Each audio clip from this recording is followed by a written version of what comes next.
A key challenge facing the HIV response today is that 14 million people living with HIV don't know their HIV status.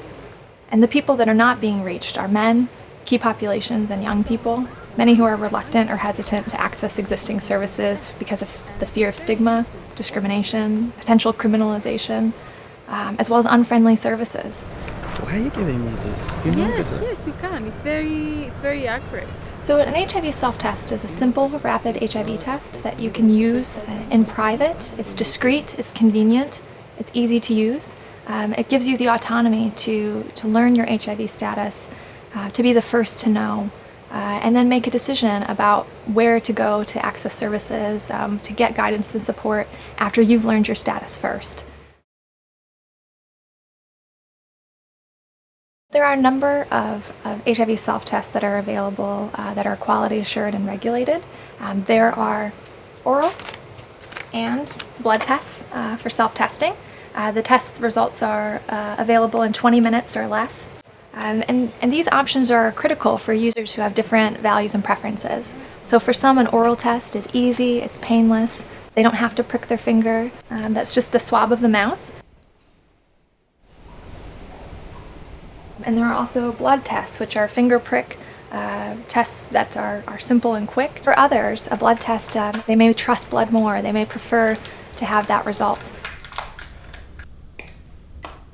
So there's different options for different people based on what they desire or need. The costs vary substantially.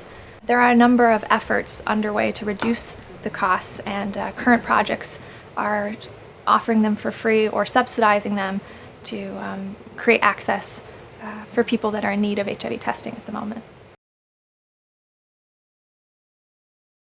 If you have a reactive self-test, you can be referred to a provider who can confirm your status and link you to treatment.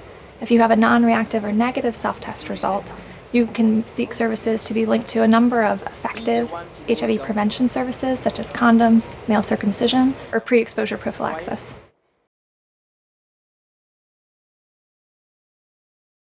Self-testing is very convenient, and in WHO and our guidelines, we have evidence that shows that self-testing increases the uptake of HIV testing among men and the male partners of pregnant and postpartum women. And that increase is doubling that uptake, which is really beneficial to reaching this population that's not accessing existing services.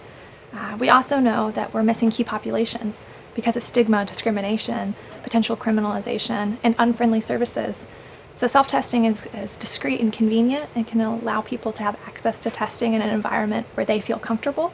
And then they can seek services when they want to or how they want to. And for key populations, we've got evidence in our guidelines that show us that's increasing the frequency in which testing is done. And that's really important for key populations because of their high ongoing HIV risk. So WHO currently recommends that men who have sex with men test every 3 to 6 months, depending on their HIV risk behavior. And right now we know that people are not testing frequently enough. So self-testing can potentially help people test as much as they need and also increase their uptake.